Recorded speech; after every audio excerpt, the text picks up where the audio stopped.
بسم اللہ الرحمن الرحیم۔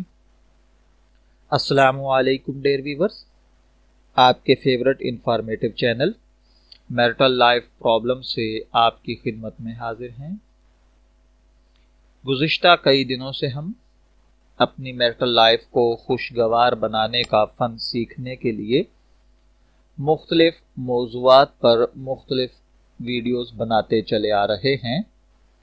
آج اسی سلسلے کو آگے بڑھاتے ہوئے ہم جس موضوع پر گفتگو کر رہے ہیں وہ ہے مردوں کے شانہ بشانہ عورتوں کا کام کرنا۔ یہ صحیح ہے کہ خاندان کے اخراجات پورے کرنا مردوں پر واجب ہے اور خواتین کی اس سلسلے میں شرعاً کوئی ذمہ داری نہیں ہے، لیکن عورتوں کو بھی کوئی نہ کوئی کام یا مشغلہ اپنانا چاہیے۔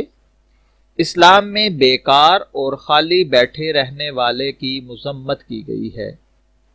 انسان ضرورت مند ہو یا آسودہ حال، اس کو کسی نہ کسی کام اور مشغلے میں لگا رہنا چاہیے اور اپنے وقت کو بیکار اور بے مصرف برباد نہیں کرنا چاہیے، بلکہ کام کرے اور دنیا کو آباد کرے۔ اگر ضرورت مند ہے تو اپنی آمدنی کو اپنے گھریلو اخراجات پر خرچ کرے، اور اگر ضرورت مند اور نادار نہیں ہے تو حاجت مندوں کی امداد اور نیک کاموں میں خرچ کرے۔ بیکاری تھکن، رنج اور غم پیدا کرتی ہے۔ بہت سی جسمانی اور نفسیاتی بیماریاں اور اخلاقی بدعنوانیاں اسی کے سبب ظہور میں آتی ہیں۔ اگر بات کی جائے خواتین کے بہترین مشاغل کی، تو گھر گرہستی کے کام، شوہر کی دیکھ بھال اور بچوں کی پرورش وغیرہ جیسے امور ہیں جو کہ گھر کے اندر ہی انجام پاتے ہیں۔ ہنرمند خواتین اپنے حسن تدبر اور سلیقے سے اپنے گھر کو بہشت بریں، نیک بچوں کی تعلیم و تربیت اور زندگی کی دوڑ میں مشغول اپنے محنتی شوہر کے لیے بہترین آسائش گاہ بنا سکتی ہیں، اور یہ کام نہایت عظیم اور قابل احترام ہے۔ حضرت ام سلمہ نے حضرت صلی اللہ علیہ وآلہ وسلم سے پوچھا کہ عورت کے گھر میں کام کرنے کے حوالے سے اسلام کی تعلیمات کیا ہیں؟ تو آپ صلی اللہ علیہ وآلہ وسلم نے فرمایا، ہر وہ عورت جو امور خانہ کے سلسلے میں اصلاح کی خاطر اگر کوئی چیز ایک جگہ سے اٹھا کر دوسری جگہ رکھ دے، اللہ تعالیٰ اس پر رحمت کی نظر فرمائے گا، اور جو شخص اللہ کا منظور نظر ہو جائے عذاب الہی میں گرفتار نہیں ہوگا۔ حضرت ام سلمہ نے عرض کیا، یا رسول اللہ صلی اللہ علیہ وآلہ وسلم، میرے ماں باپ آپ پر قربان، عورتوں کے ثواب کے متعلق مزید تفصیل بتائیے۔ تو رسول اللہ صلی اللہ علیہ وآلہ وسلم نے فرمایا، جب عورت پریگنٹ ہوتی ہے، اللہ اس کو اس شخص کا سا اجر عطا فرماتا ہے جو اپنے نفس اور مال کے ساتھ اللہ کی راہ میں نکلتا ہے۔ جس وقت بچے کو جنم دیتی ہے، اس سے خطاب ہوتا ہے کہ تمہارے گناہ معاف کر دیے گئے، اپنے اعمال پھر شروع کرو۔ جب اپنے بچے کو دودھ پلاتی ہے، ہر مرتبہ دودھ پلانے کے عوض اس کے نامہ اعمال میں ایک غلام آزاد کرنے کا ثواب لکھا جاتا ہے۔ گھر کے کام کاج نمٹانے کے بعد خواتین کو فرصت کے اوقات بھی میسر آتے ہیں۔ ان خالی اوقات کو بھی بیکار صرف نہیں کرنا چاہیے۔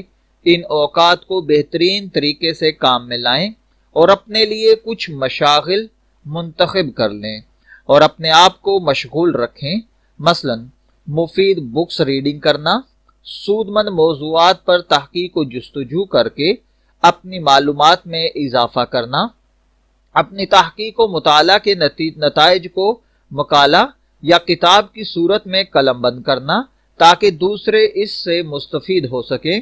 مختلف ہنر مثلا مصوری، خطاطی، کشیدہ کاری، سلائی بنائی جیسے کاموں میں اپنے وقت کو مفید و کارآمد بنایا جا سکتا ہے۔ ان کاموں کے ذریعے معاشی طور پر اپنے خاندان کی ہیلپ بھی کر سکتی ہیں اور معاشرے کی اقتصادیات میں بھی اہم کردار ادا کر سکتی ہیں۔ کاموں میں مصروف رہ کر بہت سی نفسیاتی بیماریوں اور اعصابی کمزوریوں سے بھی بڑی حد تک محفوظ رہا جا سکتا ہے۔ جناب رسول اللہ صلی اللہ علیہ وآلہ وسلم فرماتے ہیں، اللہ اس بندے کو، اس مومن کو جو ایمانداری کے ساتھ کسی پیشے یا کام میں مشغول رہتا ہے، پسند فرماتا ہے۔ بہرحال یہ چیزیں خود خواتین کے حق میں ہیں کہ کسی نہ کسی کام یا مشغلے میں مصروف رہیں، اور ان کے لیے بہترین کام وہ ہیں جنہیں گھر کے اندر انجام دے سکیں، تاکہ امور خانہ داری اور شوہر اور بچوں کی دیکھ بھال بھی اچھی طرح اور آسانی کے ساتھ کی جا سکے۔ البتہ بعض خواتین پسند کرتی ہیں یا اس بات کی ضرورت محسوس کرتی ہیں کہ گھر کے باہر کوئی کام کریں۔ خواتین کے لیے بہترین اور سب سے مناسب و موزوں پیشے ٹیچنگ اور نرسنگ کے ہیں۔ آج کل آپ دیکھتے ہیں کہ چھوٹے بچوں کی تربیت اور اسکول کالج میں لڑکیوں کو پڑھانا اور ان کی تربیت کرنا ایک نہایت قابل قدر کام ہے، جو خود عورت کے نازک و لطیف وجود سے بھی مطابقت رکھتا ہے۔ یا عورتوں کے امراض کی ڈاکٹر بنے یا نرسنگ کے پیشے کا انتخاب کریں، اس قسم کے پیشے خواتین کی مہربان اور لطیف و نازک طبیعت سے مناسبت رکھتے ہیں، نیز ان کی انجام دہی میں غیر مردوں کے ساتھ زیادہ ربط و ضبط رکھنے کی ضرورت نہیں پڑتی یا بہت کم ہوتی ہے۔ جو خواتین گھر سے باہر کام کرنا چاہتی ہیں، ان کو ان باتوں پر توجہ کرنی چاہیے۔ نمبر 1، شغل کے انتخاب میں اپنے شوہر سے صلاح و مشورہ لیجئے اور اس کی اجازت کے بغیر کوئی کام نہ کریں۔ یہ امر خاندان کے سکون کو درہم برہم کرنے کا سبب بنتا ہے۔ آپ اور آپ کے بچوں کی زندگیاں تلخ ہو جاتی ہیں۔